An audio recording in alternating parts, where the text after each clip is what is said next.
Okay, so today we're looking at a little passage here in the first movement of the Beethoven Third Concerto. Let's play it slowly once.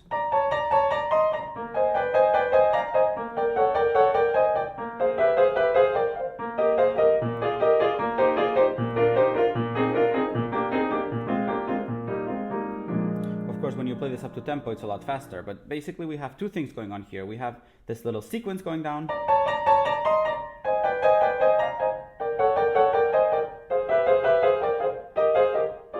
etc. And then we have these little basses that the left hand comes down to play, which are more of an accompaniment.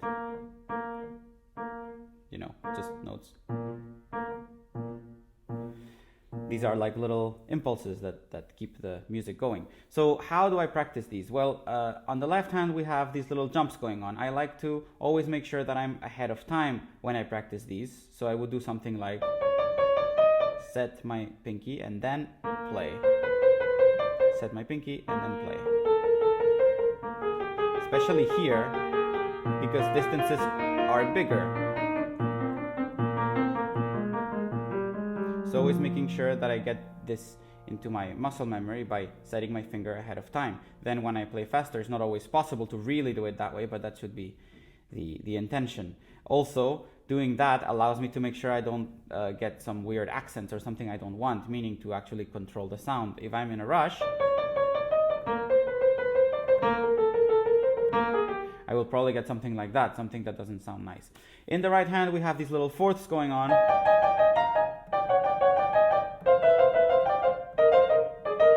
Seems like a very obvious thing to say, but you want to make sure they're together. When you're playing faster, it's not always that easy. And also, you want to make sure they're well voiced.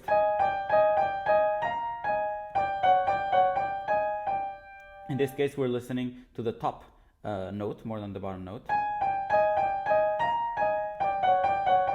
Of course, I'm exaggerating now, but that's the idea. I also like to practice these with rhythms.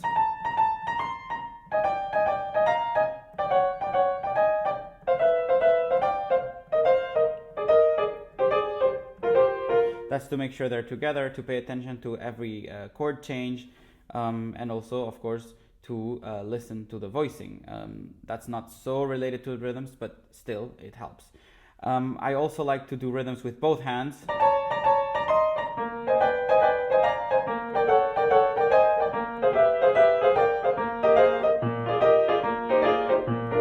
Something like that. You can also use other rhythms, always making sure you keep the chords together.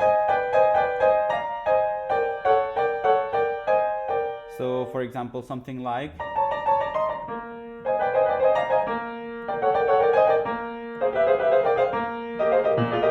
or even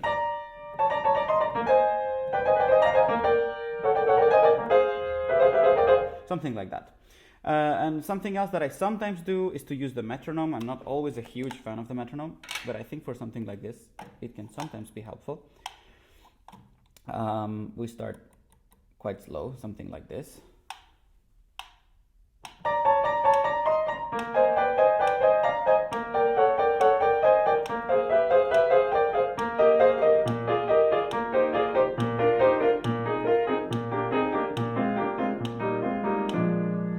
So we would slowly increase the tempo. I'm going to skip a few here just to save time.